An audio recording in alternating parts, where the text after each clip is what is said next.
Uma nova lei federal nos Estados Unidos vai permitir que bancos comerciais como JP Morgan, Citibank, Bank of America e vários outros possam emitir os seus próprios dólares em forma de stablecoins. Será que isso vai quebrar completamente todo o relacionamento com o Fed ou mesmo a sua independência? E é sobre isso que eu vou falar no capítulo de hoje. Isso tudo veio baseado no ato, né, que o Genius Act, que foi uma das maiores mudanças no sistema monetário nos Estados Unidos, que foi literalmente os Estados Unidos abraçarem o conceito de stablecoins como uma forma ali de usar todo o progresso, né, que foi feito de forma privada, mas implementando isso e regulamentando no governo. E eu já expliquei em vários capítulos passados que, na verdade, isso é uma grande forma de você tentar fazer com que a dolarização do mundo comece a acontecer, né, e você aumente a hegemonia do dólar e contrabalancear todo o efeito, o contrário que está tentando ser feito nesse exato momento, né, que é a desdolarização. Então, em breve, os próprios bancos americanos, que são hoje regulamentados pela FDIC, que é justamente a entidade que dá uma garantia de $250 mil por conta corrente, né, que é o fundo, acho que se não me engano no Brasil é o fundo garantidor, que seria o FDIC aqui nos Estados Unidos, ele vai começar a poder regulamentar o processo dos bancos fazerem essas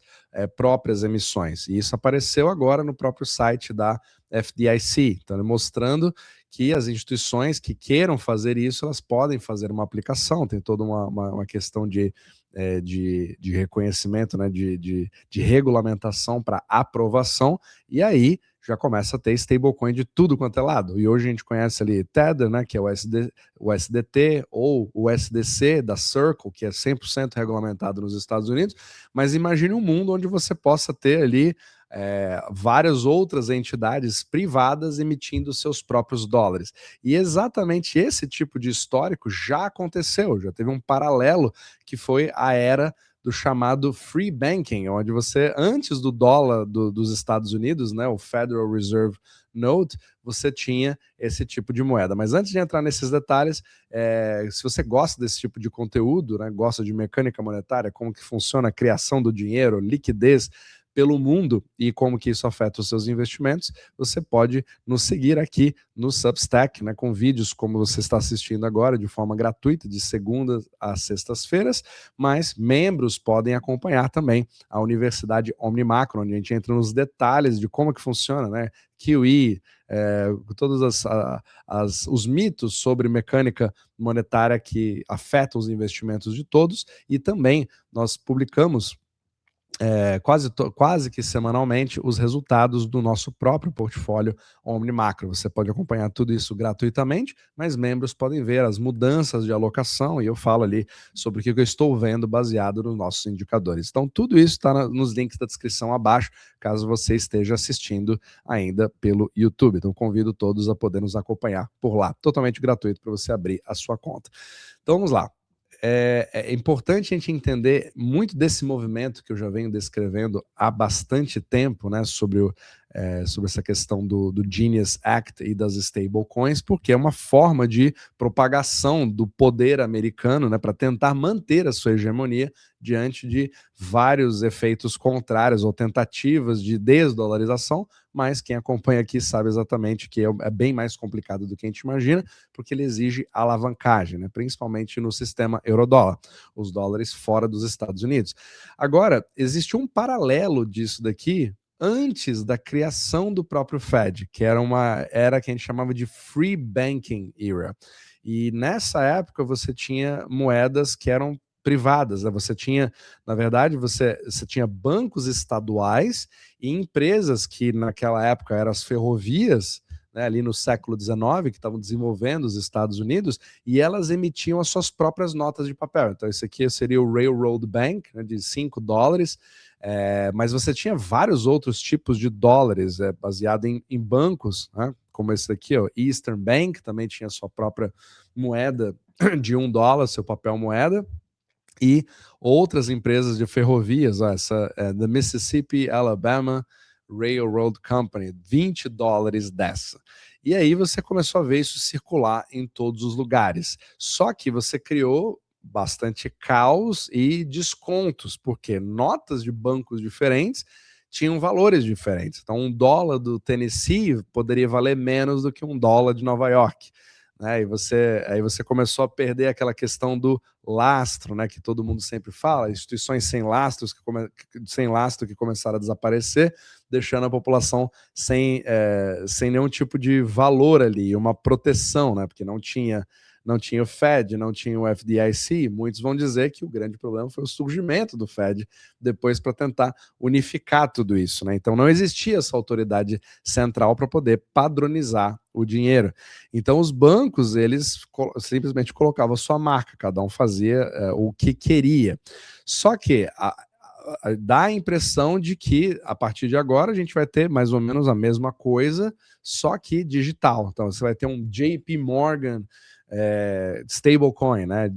Sei lá, JPUSD, alguma coisa nesse sentido, né? Por exemplo, o próprio PayPal, que é super conhecido no mundo inteiro, ele já emite a sua própria stablecoin, que é o PYUSD, né, do PayPal. E ele, inclusive, o próprio PayPal, ele está fazendo nesse exato momento uma aplicação para que ele se transforme, além de simplesmente uma plataforma de pagamentos mundial, que provavelmente no Brasil todo mundo conhece também, ele se torne um banco regulamentado de fato. E acredito que isso não seja muito uma coincidência quando você mistura as coisas, até porque o próprio YouTube, que alguns de vocês estão assistindo esse vídeo nesse exato momento, já passou a permitir que nos Estados Unidos qualquer criador de conteúdo que tenha o seu canal monetizado possa começar a optar por receber stablecoins, ao invés de receber dólares na conta. Então você começa a linkar os pontos e vai criando essa fungibilidade em relação à própria moeda. Só que tem aquela coisa, será que nós estamos voltando a essa era de free banking, onde o Fed vai acabar sendo totalmente consumido por aí? E é uma hipótese bastante interessante, levando em consideração que isso vem da administração Trump, e ela está tentando engolir de qualquer forma o Fed para ter um funcionamento bem diferente, sendo muito mais subordinado ao Tesouro ali pelo Scott Bessent, ou até eventualmente criando uma migração, uma fusão dos dois, para que o Fed seja completamente engolido e no mesmo prédio você possa fazer política monetária e também política fiscal. Só que não é bem assim, que talvez baseado no que a gente viu nesse exato momento, que o documento oficial está falando, né, dessa autorização para os bancos fazerem as stablecoins, talvez não seja bem um novo free banking digital, porque temos algumas diferenças aqui. Então, quando você olha o documento oficial, né, ele tem 38 páginas, quando você clica ali no link, eu peguei alguns dos principais pontos. Então, assim, o fato é de que o Fed, na verdade, ele é explicitamente citado como um dos reguladores primários das stablecoins, porque ninguém vai poder emitir ali o aval, né? Ninguém vai poder emitir nada, na verdade, nenhum tipo de stablecoin, sem o aval do Fed e do próprio FDIC, para ser um fundo garantidor, para ver, para que você não tenha ali o medo de, se eu pegar ali um stablecoin do PayPal e depois eu tenho o USDC, eu preciso garantir que todos valham $1 e que isso não acabe tornando um problema onde você vai criar uma arbitragem entre os dois. Isso criaria uma total desestabilização do sistema do dólar. Então, como toda stablecoin ela precisa ter o seu lastro focado em treasuries americanas, né, que é a dívida americana, os famosos bonds, ele vai usar o FDIC juntamente com o Fed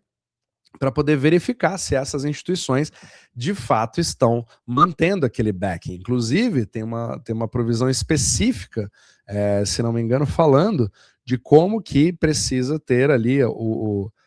as reservas completamente separadas. Então você não pode fazer, por exemplo, um fractional reserve lending, ou seja, emprestar reservas ou fazer um fator multiplicador em cima delas, porque você literalmente está lidando com uma troca, né, de bank reserves, que são as reservas bancárias, para uma stablecoin em si. Então não é um investimento, não é uma expansão de crédito, é simplesmente você sair de um tipo de trilho específico, usando os sistemas atuais e tradicionais como Fedwire, por exemplo, e começando a migrar para outros, para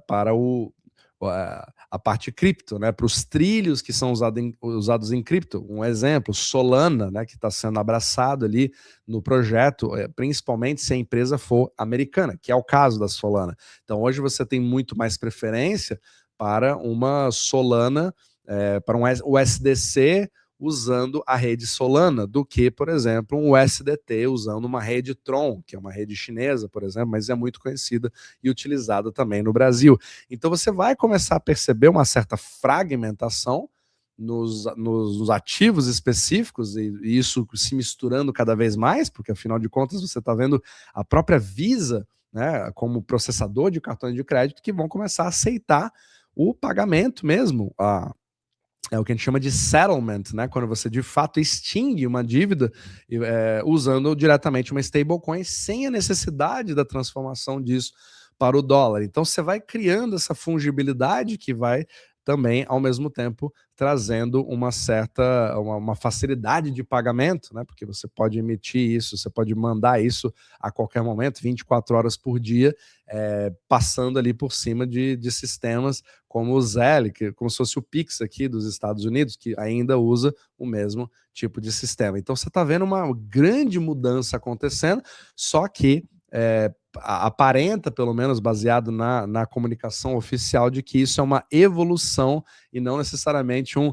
como eles considerariam, um retrocesso para aquela época do free banking, né? Então, se você é aquele que é mais libertário, querendo que saia completamente do sistema e o Fed acabe, talvez não seja uma boa notícia, porque todas essas stablecoins vão precisar ter o mesmo tipo de modelagem de regulamentação que já existe hoje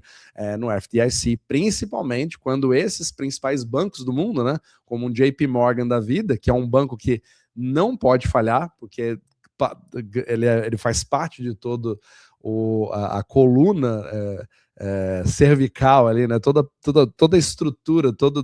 literalmente o principal pilar hoje é o JP Morgan, Citibank, que são os bancos que a gente chama ali de G-SIBs, né? Global Systemically Important Banks, né? Que eu explico bastante para membros, que eles fazem toda a recirculação de crédito ao redor do mundo. Então são bancos que não podem falhar, e com certeza a implementação de stablecoins nele vai ter ali uma regulamentação bastante forte. Mas cabe nós vermos como é que os usuários vão usar isso, né? Principalmente pessoas que não são acostumadas com cripto, se elas vão ver isso de uma forma boa ou ruim, só o tempo vai dizer, mas isso vem cada vez mais juntando os mundos, né, das